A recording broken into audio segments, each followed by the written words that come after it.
Hey friends! It has been entirely too long since our last video, and I have to apologize for that because it's just been crazy around here.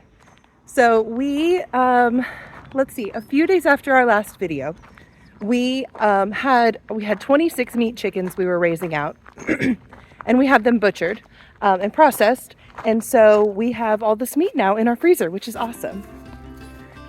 But the one thing that I never thought would happen, just never even occurred to me, is, when you raise your own meat, you assume everything is very safe about it. But I got salmonella poisoning.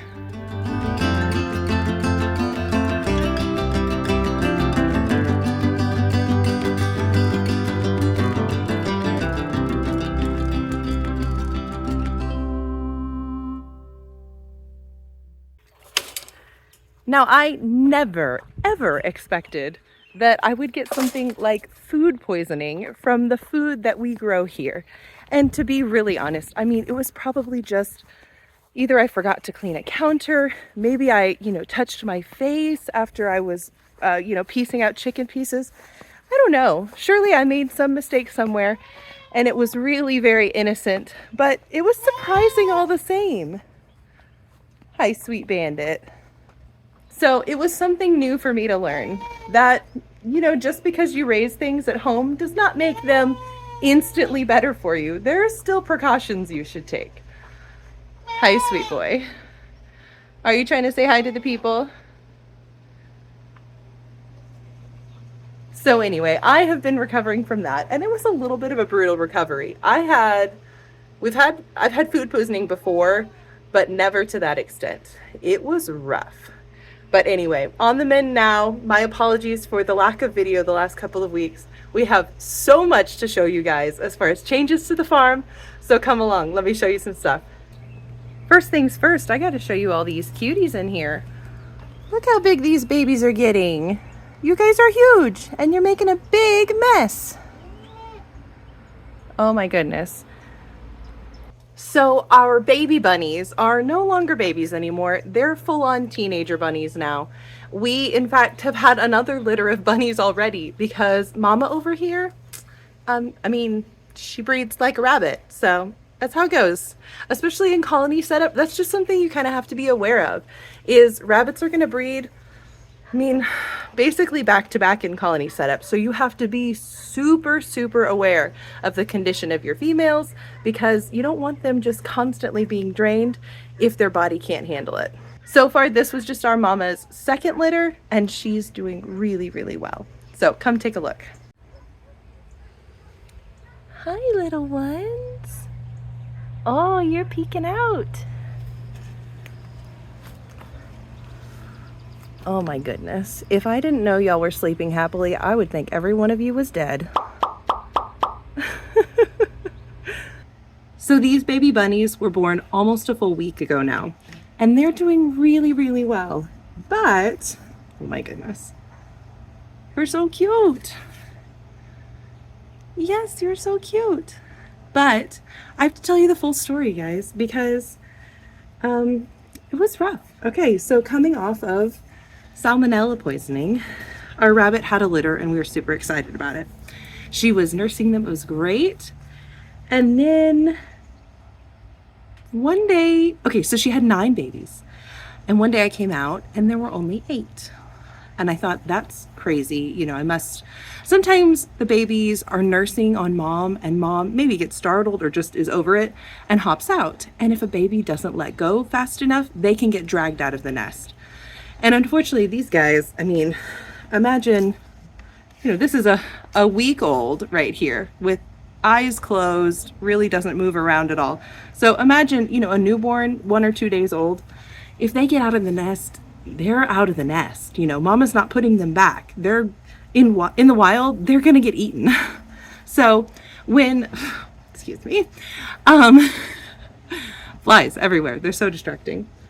So if a baby gets pulled out of the nest, it might be somewhere in our pen. I need to go look for it. So I searched high and low and could not find that baby. And so just kind of wrote it off as super weird. Maybe maybe a snake got in or something. We really didn't know. Well, the next day it happened again. Another baby just missing. I have no explanation. And still, you know, we searched every box. We moved our mulch around trying to find if, you know, the baby had died and gotten buried by the mom or something. We have no idea where they went. There's no signs of blood or bones as if, you know, somebody else ate them. I have no guess where those two babies went. But the next day, I had one that was dead and it looked really, really malnourished. Instantly, we were nervous because mom is, I mean, she's a great mom. Sage is a phenomenal rabbit mom. She's been so good with all of her kits. But if somebody is malnourished, oh my goodness, the flies are killing me. Sorry, guys. But if one of her babies is malnourished, that means that she might not be feeding them well. And so I considered shelving some of her other kits. That means essentially you take the really big, strong ones and you pull them out for a feeding so that she will definitely feed the small, weak ones. But I don't remember now why I decided not to. In hindsight, I kind of wish I had, because that next morning or evening, I can't remember now, the next day, there was another one dead and it was malnourished. And I said, nope, this is, you know, we started with 9, we're down to 5. No way, we have got to fix this. And so our best guess is these little teenage stinkers back here were waiting until mama hopped in the nest to feed their little baby siblings. And they were sneaking in there to drink all the milk. And so there was no milk left for these tiny, weak babies when humongo 4 or 5 week old older sister is there drinking all the milk. So we had to change our colony setup just a little bit. So come take a look. So instead of a nice open colony that we started with, we now have a colony that has a split down the middle. And I can't really say down the middle. We have a split down about a third. So our colony is set up with a bigger side now over on the grow out side and a slightly smaller area over here for mom, dad, and this is the nest box where the babies are.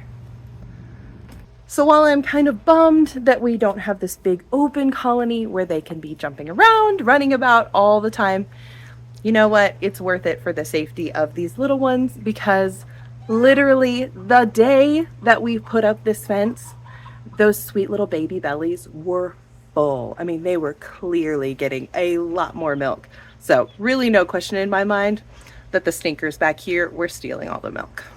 And that's just part of farming, right? You try to do the best that you can by your animals, and most of the time it works out well, or if not, you learn from your mistakes and you do better next time.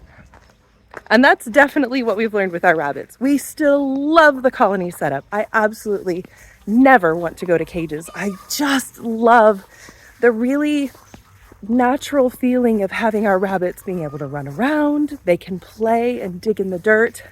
They're social animals that get to be with other animals. I love it. But I also need them to be safe.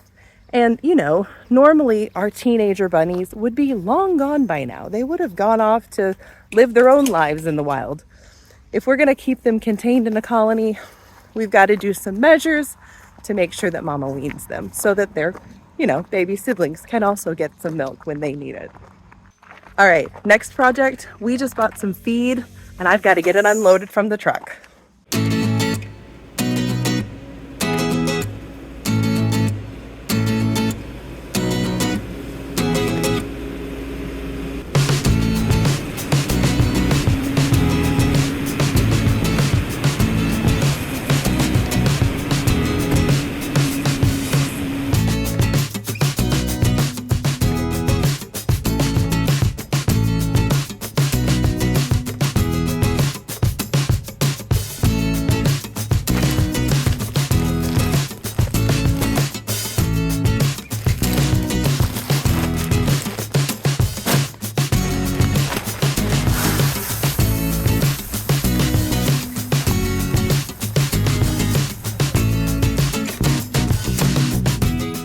All right, we've got our feed back here on our back porch milking area. In fact, if you don't know anything about our back porch milking area, I'll link a video up above about when we decided to move everything to our back porch instead of milking in our barn. We have absolutely loved it. It is a really, really cool setup. So I will link that video up above just so you can check it out if you want to. But now that we've got our bags back here, it's time to mix up feed for the next, I don't know, we do 2 bags of feed plus we do oats, black oil sunflower seeds, and alfalfa pellets all mixed together. And it fills up, you can't see it very well from this angle, but a big black trash can, a big black barrel. It's probably like a 50-gallon barrel, I would guess. And that lasts us about a full week. And that's with 8 females in milk. So, I mean, we go through a lot of feed around here. So about once a week, we have to mix this up and refill the barrel. But it's been awesome because at least then you're not having to mix it up every day. But before we do all the mixing, I am so hot and tired because it is summer in Texas and it is, so let's see, it's the middle of June.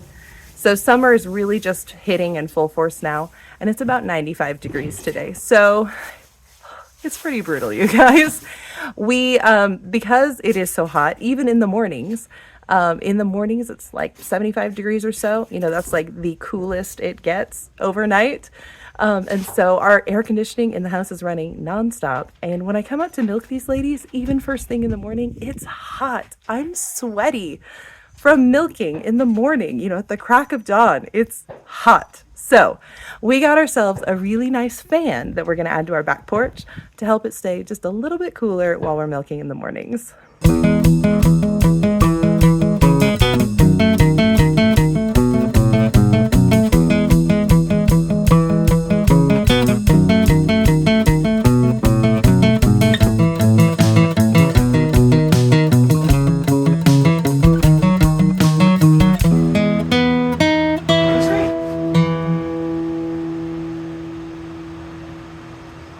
Success. Okay, so I've got my new fan now and I need to mix up this feed, but you guys, I'm running that fan and I'm running it on high. So it's gonna have to be montage mode for this because I can't talk over that loud fan.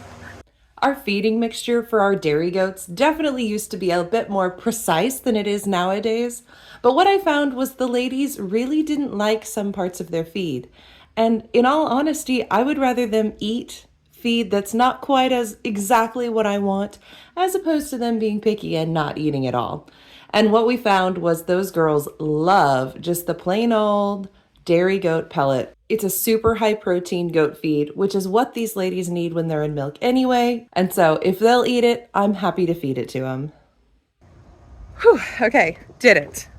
Now our milking mamas have the food they need for the next week. We'll be good on milking.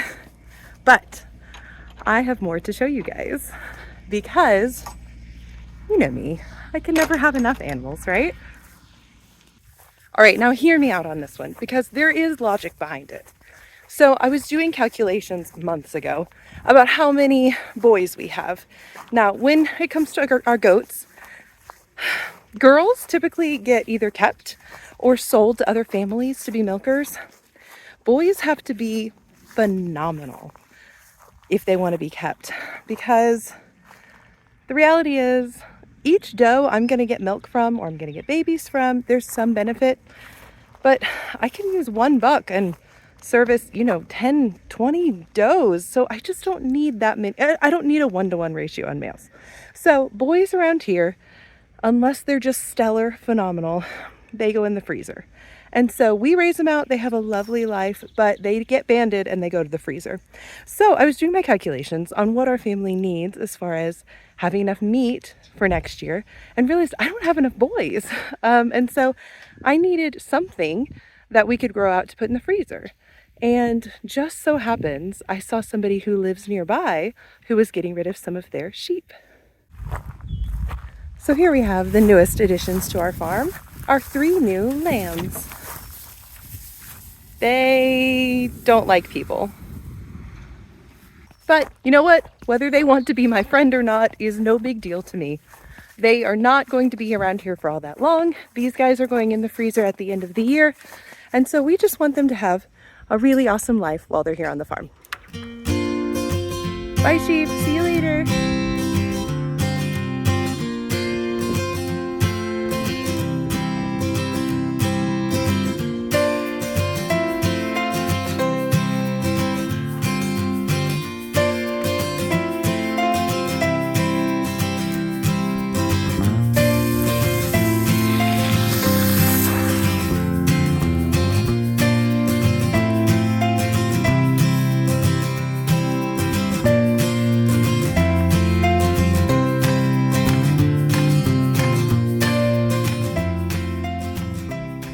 So today is the first day of our okra harvest.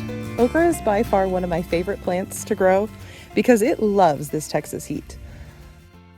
Another one I'm really excited about this year is this tromboncino squash. And I'm sure I'm saying it wrong, but it's meant to look kind of like a trombone. And so it is supposed to be super parasite resistant and super heat tolerant. So I am so excited to see if it will survive the squash bugs this year. This is also our first year trying out some Malabar spinach. Again, heat tolerant because, well, you guys, I live in Texas and it is really hot. So far we haven't pulled any yet to try, but some of them are getting just big enough that we should be able to soon. I guess that's really the only bright side to all this heat is, the plants do love it. It's a lot of sunshine every day, and this is by far when we get our best harvest, is when it's dreadfully hot. So always got to look on the bright side, right? Is it too hot for you, pretty London? Oh, you are hot. Huh? You ought to go in the barn where the fan is. Pretty girl. All right, so I did want to share with you guys one special goat who is due to give birth very soon. Oh my goodness! It's not you! Oh my goodness, bottle babies. Crazy much. Say hi, Queenie. All right, it's not you. It's not you. Oh my goodness, crazies. It's Star. All right, so beautiful Star here is due in just 2 weeks. Not even 2 weeks, pretty girl. Apparently now we're going to the barn because it's hot. So Star here is one of Blaze's babies from 2 years ago, I think.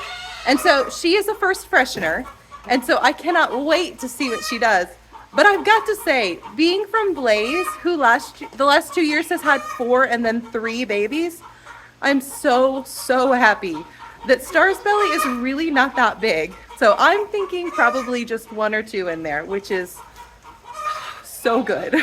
So good. What do you think, pretty mama? Just 1 or 2 babies? You're a little stinker. And then after Star gives birth, we do have Nia and 1 more goat around here somewhere who's due in another couple of weeks. So we should have several more goat birth videos for you. So if you haven't clicked it yet, please do hit that subscribe button down below. Leave us a comment. We love to hear from you guys. And as always, thanks for watching. River, are you gonna have a baby too? Show us your cute little first freshener udder. Excuse me, goats. Excuse me. That's a cute little udder. Oh my goodness. Baby goats everywhere. All right, Star, will you share with us your beautiful first freshener udder? Oh, guys, I'm so excited. And then Nia. Oh, Nia. Oh, Nia. That's a big belly, girl. And you have a month still, but you have a good udder coming in. Say bye, Cedar. Bye, silly goats.